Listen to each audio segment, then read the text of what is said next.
whatever happens, conduct yourselves in a manner worthy of the gospel of Christ.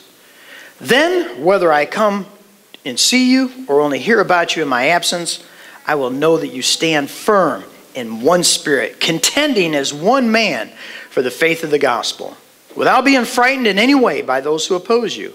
This is a sign to them that they will be destroyed, but you will be saved, and that by God. For it has been granted to you on behalf of Christ not only to believe on him, but also to suffer for him. Since you are going through the same struggle you saw I had, and now hear that I still have. That's one sentence in the Greek. That's a lot of words, in English. As we look at this verse today, you're going to see that Paul has basically one idea here. And it really fits with the way I'm trying to do my sermons, is one idea. Then when you leave out of here, I hope that you just have one idea, one big, huge idea. And the idea is this. Paul says that whatever happens to me, whatever happens to you, whatever happens in the world, he says, live. And what's neat is this word live is only used 2 times in the New Testament, and this is one of the places. And it's a hugely important word. And the idea of to live. And so I want to challenge us all today to think about your life. And how do you live it? How do you live it, especially in light of whatever happens? See, Paul introduces this text after we've been studying verses 1 through 26, and we can see all the things that are going on in the life of Paul, and you see that he is in chains for the gospel. You see that his very life is threatened. He's in prison. People are preaching against him, but people are preaching, and Paul doesn't know whether he's going to live or he's going to die. And he comes to this final conclusion of this part of the letter where he then says, whatever happens. I don't know why it is, but it seems like when I get into a sermon, there's a certain part that just kind of rises up for that week. And I can't help but think about those 2 words all week long. Whatever happens. When do we say stuff like that? Whatever happens. If I was getting ready to, I was saying this to you. I'm getting ready to say, Matt, whatever happens, what do you normally think comes after that? He's thinking, that's okay. I pulled him right out of thin air. All right, but just think about it. Jay, whatever happens, da da da da. What kind of message usually comes after whatever happens? Huh? Don't screw up. Whatever happens, don't blow it. But whatever happens kind of begs the question that something's going to happen, right? It's like I'm getting ready. I'll tell you a time that I can remember this. I use those words. There's probably a ton of them, but we were stationed in Panama City, Florida, 1987. And we're right there on the beach. Here comes our first hurricane. And so we had to evacuate the air base.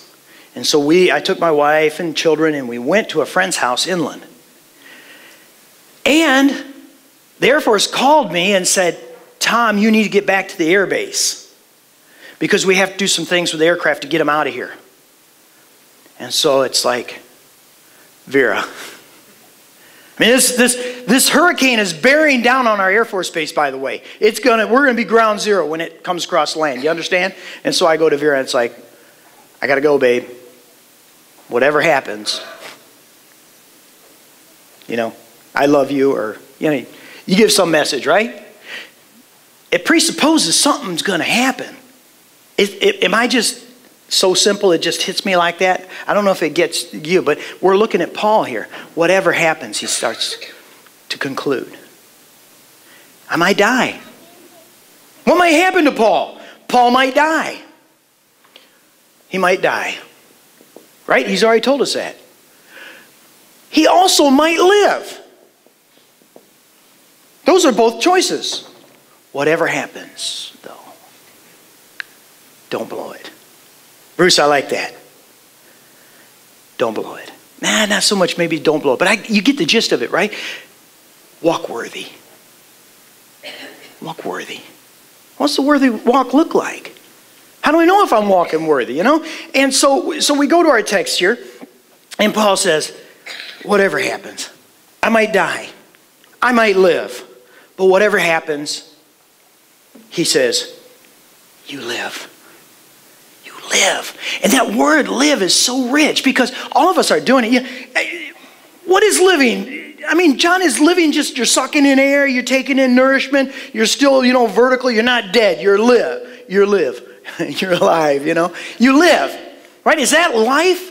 Just simply taking in and you're moving around?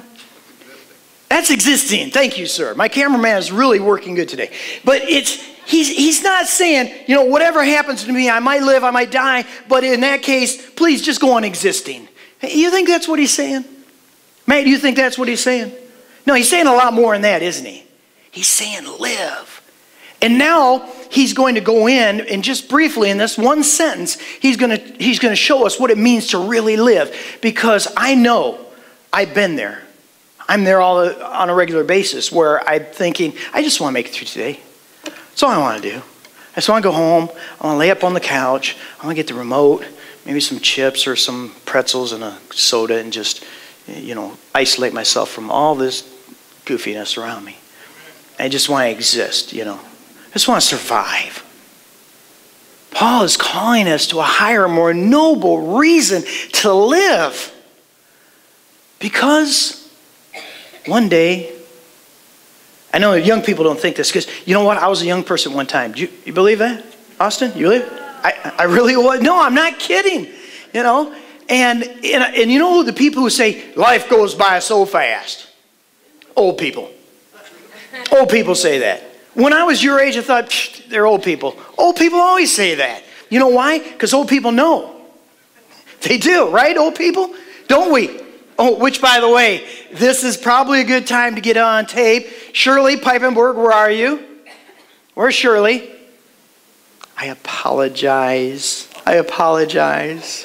I meant nothing derogatory by talking about that old gal I was racing last week. Honestly, I meant it in all the terms of endearment and respect. Because this gal almost beat my butt at racing, okay? So I apologize. You have to forgive me. I've done it publicly. I love old people because I believe I are one, okay? So, but guys, one of the best pieces of advice I could give you is don't think like I did when I was young. When I was their age, if you were 30, you were old. Yeah, you know what I'm saying? And I'm telling you, one of the best pieces of advice I could give you, and if even one of you guys, any of you young people hear that, is listen to the older people. They know what they're talking about. They know what's going on. And when they say life is short and goes quick, they're not kidding. Life is kind of like a VHS tape. It's weird because I can't believe you're really kind of old if you're even talking about VHS tapes, aren't you? Right? But life is like a VHS tape, and when you start rewinding it, it goes slow. But then when you get right towards the end, it goes fast, and it does because we're finally getting it, as, we're about to the end, And so, golly, that's an encouraging message, isn't it? I'm sorry. I didn't mean that way. The point is this, that we've got to learn to live. And by the way, again, when I was young, I thought to live, like Paul's saying it here, I misinterpreted it from worldly understanding to live. To me, to live was party. Go, Tom, and find out as much enjoyment that I can get. How can I self-pleasure as much as humanly possible in 24 hours? That is, to me, back then, to live. Paul says, that's not to live. That's to be a slave. A slave to the world, a slave to the flesh, and you wake up one day and it's all gone and you got regrets and your life has just existed. He says, whatever happens to me, I want you to live. And I want to take the balance of the lesson today to really understand what that means, to live.